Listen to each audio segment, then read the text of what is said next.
Real life skills are very, very different, and we've seen this in our experience that somebody who's maybe not the topper of the batch, but those people will get the highest salary. For my Deloitte interview, I think for every round, we had training for each round. Having a backup plan and also utilizing the resources which the college is providing you is a good way to go about it.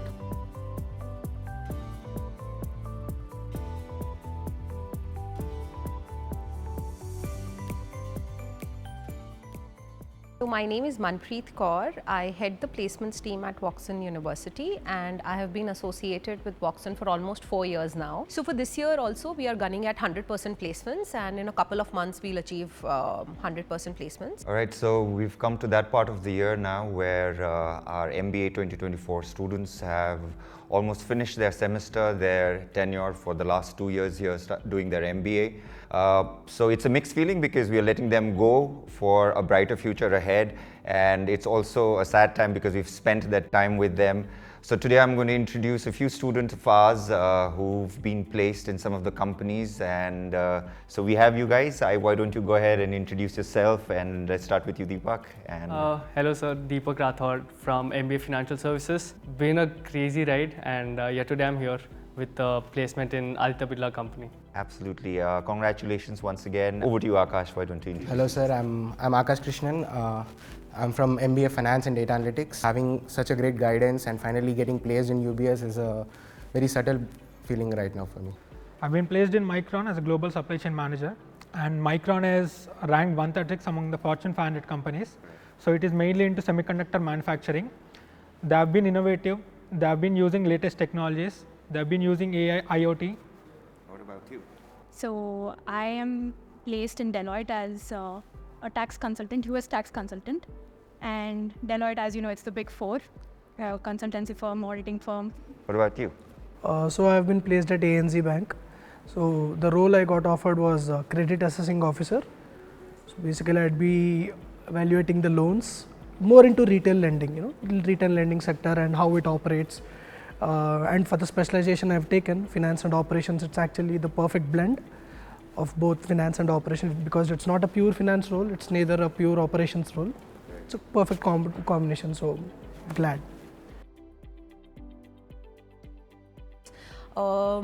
This year, the highest package has been 19 lakhs. This year, our average is 9.2, anything between 9.2 to 9.5. Some of the key brands that have visited Woxsen include InsideIIM, Micron Technologies, UBS, Federal Bank, South India Bank, Standard Chartered Bank, Trinomics, so all big brands. The best advice which both from the placement team and our mentors from the academics have given us is stick to the basics as a finance guy, because no matter which company you aim for, no matter what role which you are aiming for, end of the day the thing is you stick to the basics, you understand what are your financial statements. So once you are strong with your financial concepts, once you are strong with your financial statements, you can pull off any kind of role and you can start preparing on the base of that. And these things, these classes that especially that you helped us with, all the soft skills, social skills, and all the other, critical thinking, let it be, or different perspectives that we need to look into when we're working in a team. All these things were really important. That actually helped me in my GD as well. In my while I was getting in my placement session, where there were like about 3 rounds, and first round GD they tested us for all these skills, and they looked into us whether we carry those skills or not, and then that helped me a lot.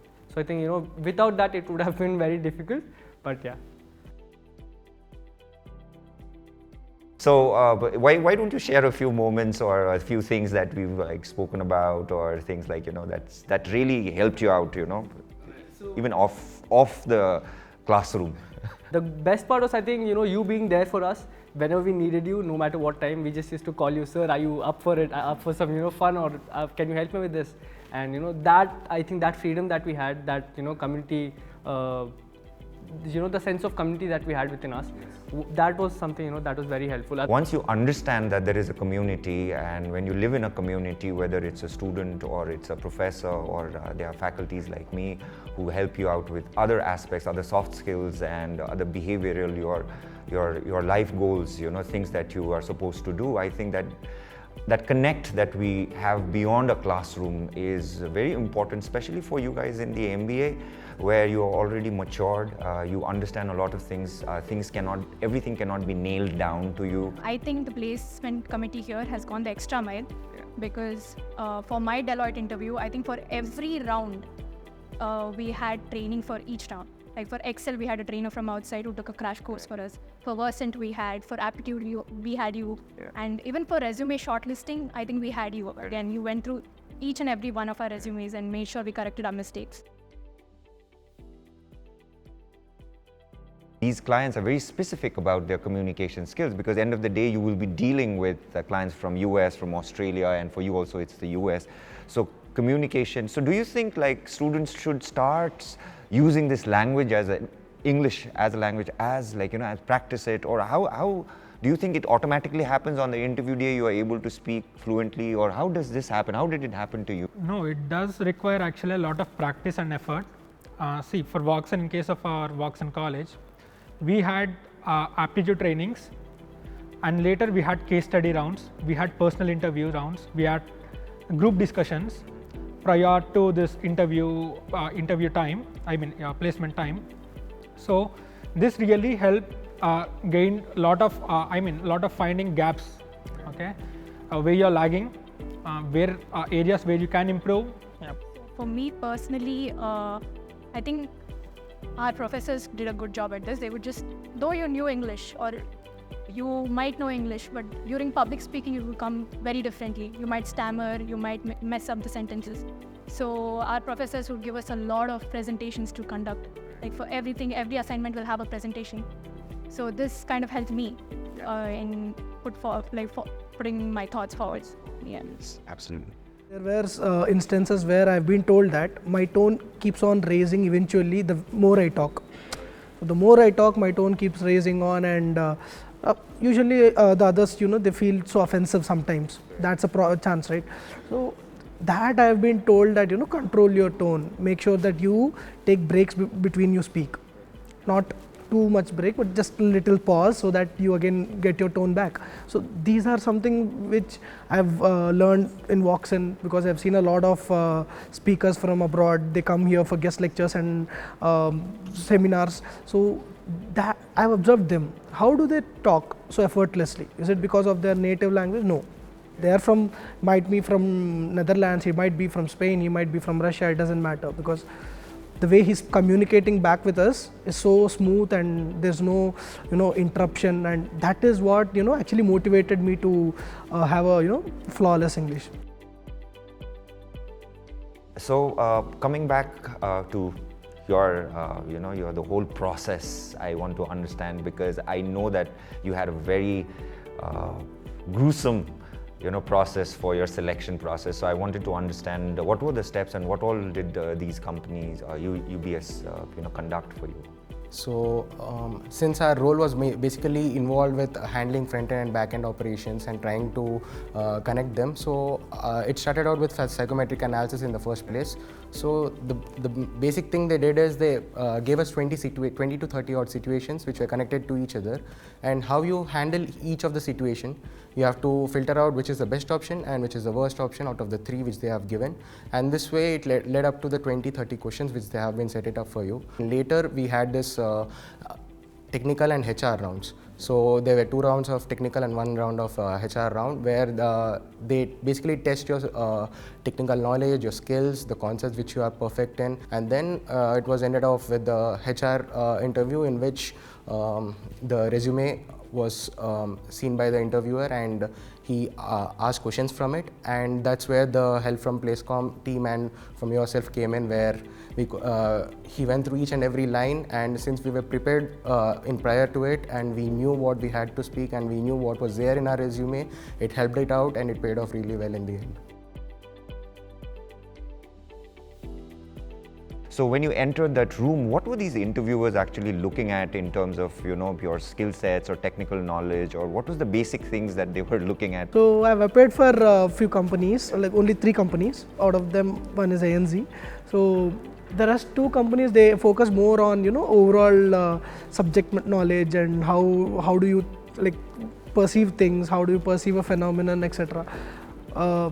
Technical questions, yes, they used to ask me a lot of deep questions from finance, because I said that I am from finance background. And the certifications which we have done over here, Bloomberg Market Concepts, so again, large ocean of concept. They asked me a lot of questions about that. They're just looking at how confidently I was answering those questions. From the time they enter Woxsen, we have a rigorous training program put into place. So whether it is aptitude training, soft skill training, or whether it requires intervention from a lot of industry experts, specifically curated sessions for companies who we know will visit us each year. We start those trainings really early, like right after the internship. To maintain our existing relationship with the companies, we invite senior leaders for various industry sessions and guest sessions. Hence, we encourage a lot of industry interventions, guest sessions. We conduct HR conclaves and so on and so forth. We were prepared for the placement season in prior, but we always have to have some backup plan, right? Yeah. So when we are preparing for our placement sessions, we are also at the back end trying to do certifications and courses which are provided by the college and in Coursera platform, so that we can level up our skills. Being freshers, it's tough to find roles in this market, as you rightly said. So preparing ourselves for the worst case scenarios is one thing, and then again, being from data analytics background, I had an alternate option about looking towards fintech. So end of the day, it's like placement season got placed in a very good company, but having a backup plan and also utilizing the resources which the college is providing you is a good way to go about it. So fintech is a vast sector and which is growing rapidly over the years and over the decade, and doing research on that and also writing a research paper as well as doing skills based upon that, learning different machine learning models, etc. All of this added to the benefit of doubt. I wanted to quickly ask you about, what about your other friends? You are into operations, you are into US taxation, Deloitte, and you are ANZ finance, right? So what were the opportunities? Were there opportunities for other people, and what all sector? I know for sure, but I wanted to hear it from you guys. I think we, out of 270 odd students from your batch, we have around 70, so 200 have already been placed. So what do you like to tell, the viewers, how many, what all sectors did they get into? My friends got placed in as a sales manager, territory manager when it comes to marketing. Okay. So they got placed in digital marketing roles, okay. Product marketing, and business development. All this comes under marketing. If you look at finance, it's a very broad area, but the main focus a student from MBA should be knowing that is that you won't directly get into some roles you're not going to be an investment banker, you're not going to be a CFO or something, not even close to that, a manager. The thing is that you got to take this entry level job, because you need to understand the whole structure. Finance is if I had given an analogy, I'd say that in a human body, finance is the blood. Operations is the neural system. So that if you put it in that way, you need to know each step of finance. How do they do it? Now I get into ANZ, I need to know a lot of things. How do they do it first? What are the standard operating procedures? I think there were more roles towards marketing and finance. Correct. And operations as well. But HR, my fellow HR friends did find a lot of roles for this season. Correct. So luckily they had marketing roles, they had taken a specialization in marketing. So for marketing, I think few of my friends got into certain companies which gave them the job position of marketing associate. Correct. Where they had to build the brand, company's brand on all digital platforms. And a few of them went into sales, B2B sales, B2C sales, and operations supply chain manager right here. Did you reach out to any one of your alumni or anybody? Oh yeah. Yeah? Yeah. Yeah. So who did you reach out to? And so I reached out to one of my senior who was passed out in 2017. Wow. Okay, he's now working in ADP as a business analyst / product manager. Oh, wow. So yeah. That was helpful. It was. Absolutely. And what about you? I reached out to one of our seniors through LinkedIn. All right. Yeah. So before I got Deloitte, I was not sure what to do, what companies would come. So I tried to go on my own way, and in this job market, I think referrals will go a long way.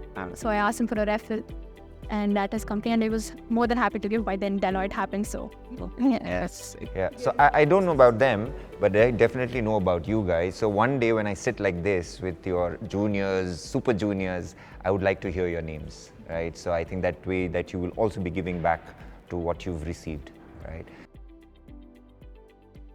The only thing that I can tell you is you've got the profiles that you wanted, and that's very important in today's market.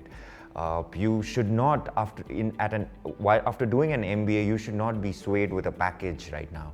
You should make sure that what you've come here for and what your goal is, what you're good at, right? For you guys, you know for sure, and I know for sure that I can vouch for it, that you're good at what you're doing and what you've studied. So you should not sway just because the package is high. So I think you've got what you've wanted. And trust me, in a year or so, you're going to be higher up in the graph because you know because you're going to be good at it. Yeah, it's just not following the package trend, but you will be good because if you're good at it, that's what the market demands, right? Real life skills are very, very different, and we've seen this in our experience that somebody who is maybe not the topper of the batch, but those people will get the highest salaries because they have, really worked on their communication skills, their overall personality, their behavior. They're very amicable to talk to. So these are soft skills. This is something that you have to work really, really hard on building a personality for yourself. So.